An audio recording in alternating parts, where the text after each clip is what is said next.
Hello everyone, welcome back to our channel to our new mini blog. তো কালকে তো মা বাড়িতে এসে গেছি, তোমরা মিনি ব্লগটা অলরেডি দেখেছো বা যারা দেখোনি তারা দেখে নেবে। আর এই যে এখন স্নান টান করে নিয়েছে, এখন যাচ্ছি চটপট নিচে। এই যে বাইরে এসে দেখলাম সবাই এখন নিচে দাঁড়িয়ে আছে, মা, জিসা, মামা সবাই মিলে দাঁড়িয়ে দাঁড়িয়ে গল্প করছে।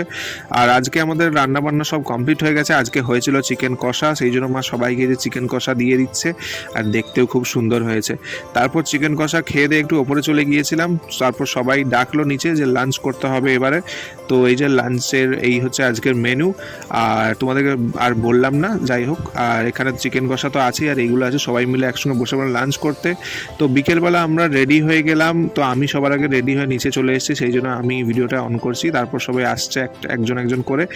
তো এই যে বড়দিও এসেছিল লাঞ্চ করার সময়, তো তোমাদেরকে দেখানো হয়নি। তো বড়দি, মাসিমণি, আমি, মা, জিসা, দিদা আমরা বেরিয়ে পড়লাম তমলুক যাওয়ার উদ্দেশ্যে। সবাই মিলে ছিলাম যখন, তখন হঠাৎ করে আমরা সিদ্ধান্ত নিলাম যে আজকে একটু বর্গভীমা মায়ের মন্দির থেকে ঘুরে আসি, অনেকদিন মন্দিরে যাওয়া হয়নি। তো সেই জন্য এই মন্দিরে ঢোকার আগেই আমরা প্রসাদ নিয়ে নিচ্ছি মাকে পুজো দেওয়ার জন্য। তো এই যে সবাই একটা একটা করে নিয়ে নিল, আর তারপর আমরা চটপট মন্দিরে ঢুকে পড়লাম। এই দুদিন আগে মায়ের বাৎসরিক পুজো হয়েছিল, তো সেই জন্য মায়ের মন্দিরটা খুব সুন্দর করে সাজানো। তো আগেই জানলে, মানে যখন আমি জেনেছি তখন অলরেডি পুজো তো হয়ে গেছে কমপ্লিট। আগে জানলে হয়তো সেই সময়ই হয়তো আসতাম, মায়ের পুজোটা দেখতাম। তো যাই হোক, এখন মন্দিরটা খুব সুন্দর করে সাজিয়েছিল, সেজন্য চারিপাশটা ঘুরিয়ে তোমাদেরকে দেখাচ্ছিলাম। আর ভেতরে তো অলরেডি পুজো চলছেই, সেই জন্য আমরাও যাবো, জাস্ট প্রসাদের মধ্যে নিজেদের নামগুলো লিখছিলাম। অ্যান্ড এই যে মায়ের দর্শন তোমাদেরকে করিয়ে দিলাম। তো তোমরা, এটা হচ্ছে 2023-এর ভিডিও, তোমরা যখন ভিডিওটা পাবে তখন অলরেডি নতুন বছর পড়ে যাবে, 2024 পড়ে যাবে। নতুন বছরে তোমরা মায়ের দর্শন করতে পারবে। আর যাই হোক, এখন আমরা মন্দিরের চারপাশটা ঘুরে দেখছিলাম।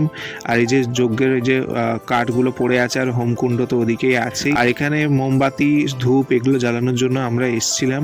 আর এই গাছটার সামনে আমরা যখনই মন্দিরের কাছে আসি তখনই আমরা এখানে ছবি টবি তুলি, বেশ ভালোও লাগে। তারপর এখানে আমরা সিঁদুর ঢেলে নিলাম, মা বললো যে ভিডিওটা করতে, সেই জন্য ভিডিওটাও করে নিলাম।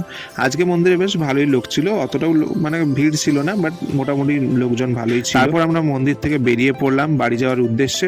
অ্যান্ড যেতে যেতে জিসা বললো যে আমরা ফুচকা খাবো, সেই জন্য অনেকদিন পর তমলুকের ফুচকা খেলাম। ফুচকাটাও বেশ সুন্দর ছিল। ফুচকা খাওয়া আমাদের কমপ্লিট হওয়ার পর মা, মাসিমণি সবাই গেল যে একটা প্লাস্টিকের দোকানে, ওখানে কি এটা দেখছিল, কিছুই কেনা হয়নি, তো দেখার জন্য দাঁড়িয়েছিল। তারপর আমরা সবাই মিলে হাঁটতে হাঁটতে বাস স্ট্যান্ডের দিকে যাচ্ছিলাম। তো মা বলতে চটপট যেতে হবে, ওখানে আজকে মেলার উদ্বোধন আছে, ওখানে সৃষ্টি মেলা অলরেডি স্টার্ট হয়ে গেছে, তো সেই জন্য সেই মেলাতেও যেতে হবে, সেই জন্য আমরা চটপট যাচ্ছি। মামা যেহেতু আসেনি, সেই জন্য মামা ওখান থেকে বেরিয়ে আসবে, তারপর আমরা মেলায় যাবো। মেলায় গিয়ে আমরা কি কি করলাম সেটা তোমাদেরকে এই ব্লগে দেখাবো না, পরের ভিডিওতে শেয়ার করবো। তো আজকে মিনি ব্লগটা এখানে এন্ড করলাম, কেমন লাগলো অবশ্যই কমেন্ট করে জানিও।